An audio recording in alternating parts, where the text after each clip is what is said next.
Hey, what's up everybody? It's Kiljaedas. How's it going? So we are back with another edition of the Raiders Recap. It is the Oakland Raiders traveling to Indianapolis to face the Colts. Let's get at it. So with losing 2 games in a row, this was a must-win for the Raiders, especially if you look at it in an injury perspective. We have a few players that were injured, and some that were playing injured, yet the Colts had a line, like a ton of players that was injured. This is a great opportunity to capitalize on the Colts being injured. And we did just that.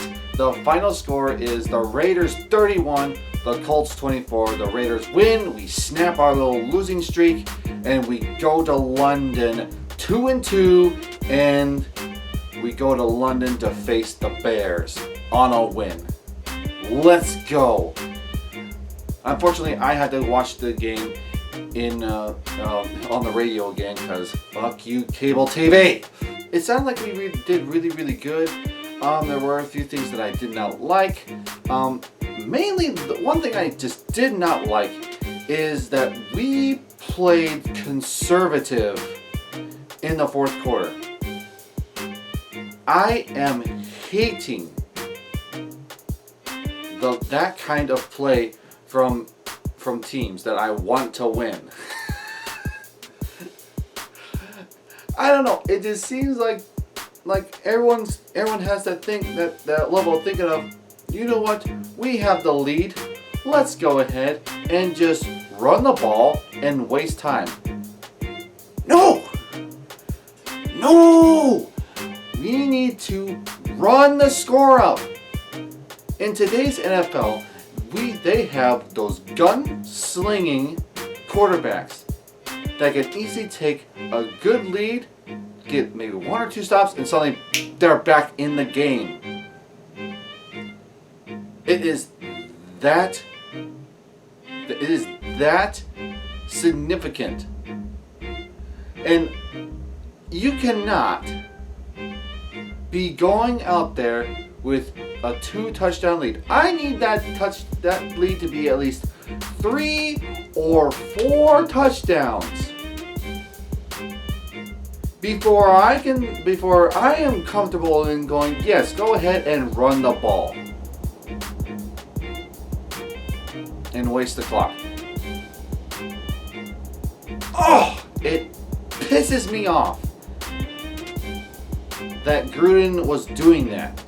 I hate it so much.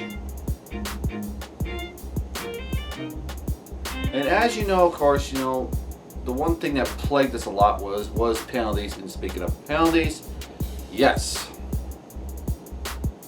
Vontaze Burfict got ejected. To me, it was a penalty. And to me, it was an ejection. I don't think though it should be cause for suspension. Hear me out. Vontaze Burfict was coming in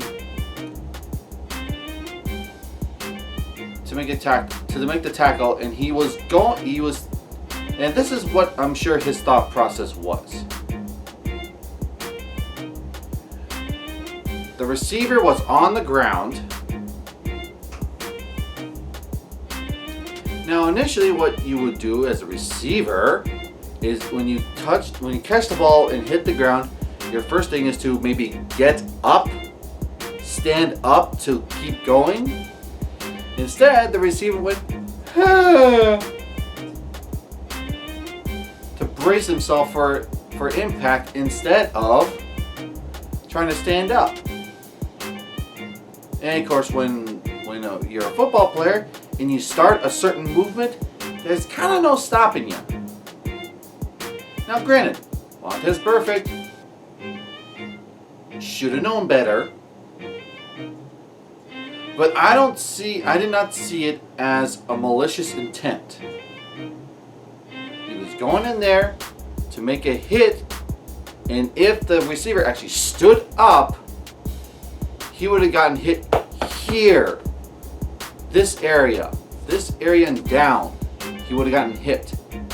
But because the receiver was a pansy, got clocked in the head. Thankfully, the receiver is, of course, he's fine and everything, but it was a penalty and he deserved to be ejected, but I don't think it was malicious at all.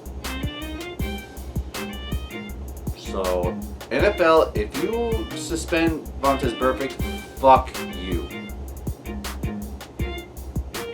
I did not see any malicious intent, and this is coming from not a Raider fan. This is coming from a neutral a neutral point of view. This is coming from a referee point of view. I ref high school football, and to me, it did not look like it was malicious intent. Anyways, let's go ahead and move on to the stats. So the first thing I always do, of course, is I go with team stats and then I do individual stats. So team stats, of course, is me comparing the two teams on what they did, and then after that, stats is just for the Raider players, not for the Colts. And I am using my iPhone on this one because my iPad's still broken and probably will be for the rest of the season.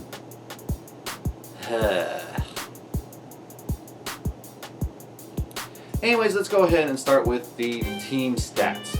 So first things first is total yards. We have the Colts 346, Raiders 377. Passing yards 265 for the Colts and 189 for the Raiders. Indianapolis blew us out of the water, maybe because of that crappy play that happened. In the last bit of the game. Rushing yards, though, was complete opposite with Colts 81 to 188 for the Raiders. Good job on the run game for the Raiders, but then again, that's because they were actually focusing on it. Yards per play was really close. Colts were 5 yards per play, and while the Raiders were 5.9 yards per play. Both teams fumbled and lost a fumble. However, the Colts threw one interception, which was a key play for the Raiders in that final drive, in the second to final drive. Time possession was for the Colts was around 26 minutes, while the Raiders were around 33 minutes. So big time win on the time possession, and then of course we got penalties, and then the Raiders lost. It was 5 penalties to 11. The discipline, boys. There's a lack of discipline on this team, especially in the fourth quarter when the linemen got jumpy.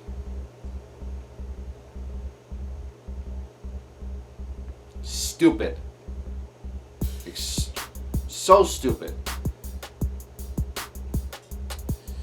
Anyways, that is it for the team stats and stuff like that. Let's go ahead and go in with the individual stats. So we have Derek Carr, 21 for 31, 189 yards, 2 touchdowns. Good job, Derek Carr, for not throwing any interceptions. Oh, thank you. Finally. Anyways, moving on to rushing, it was Josh Jacobs, 17 attempts for 79 yards, 4.6 yard average. And we got Trevor Davis, 2 for 74, 1 touchdown, and 37 yard average. Good job, Trevor Davis. Welcome to the Raiders. DeAndre Washington, 6 for 18 for 3 yard average. Jim Richard, 4 for 17, 4.3 yard average. Alec Ingold, 1 for 1 for 1 yard average. And Derek Carr, he had 2 attempts for negative 1 yards, 0.5 yard average. It is And of course, when it comes to receiving, Darren Waller, he led the way with 7 receptions for 53 yards. Tyrell Williams, 3 for 36, 1 touchdown. I think he's averaging 1 touchdown per game so far. Good job, Tyrell Williams. Foster Morrow, 3 for 30, 1 touchdown. Josh Jacobs, 2 for 29. Hunter Renfrow, 2 for 18. Kiljaedas, 1 for 14. You finally got your first catch as a Raider. Yes! DeAndre Washington, 2 for 8. And then Jalen Richard, 1 for 1. Moving on to fumbles. It was Derek Carr. They recorded for his fumble for a loss. It was a mix-up between the handoff between him and Josh Jacobs and everything. After that, it was a forced.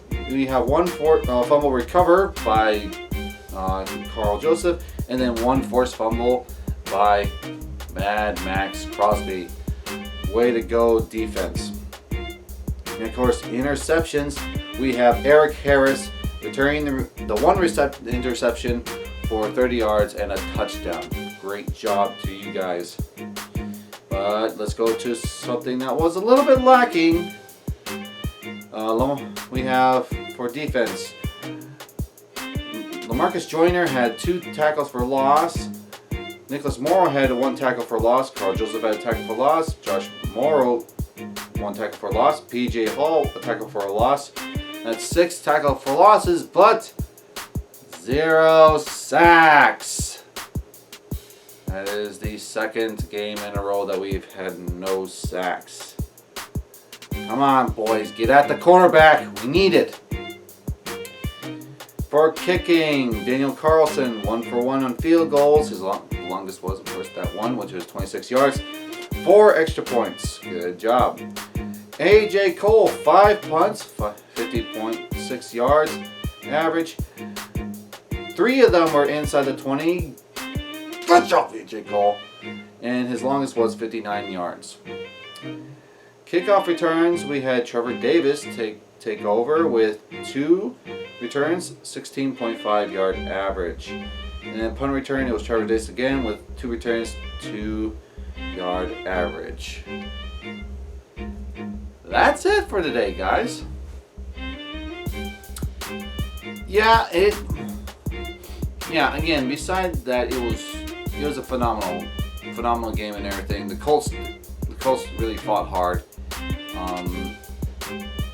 I don't know if the game. I'm pretty sure the game would have went differently if the Colts were all healed up and ready to go. But they are just plagued with injury. I didn't think this was a winnable game until Andrew Luck decided to retire. Like that's how bad it was. I thought, oh, this is an instant loss, and then suddenly when Andrew Luck decided to retire, I was like, winnable. So, anyways, that's it, everyone. If you have watched this video all the way through and everything, thank you very much from the bottom of my heart.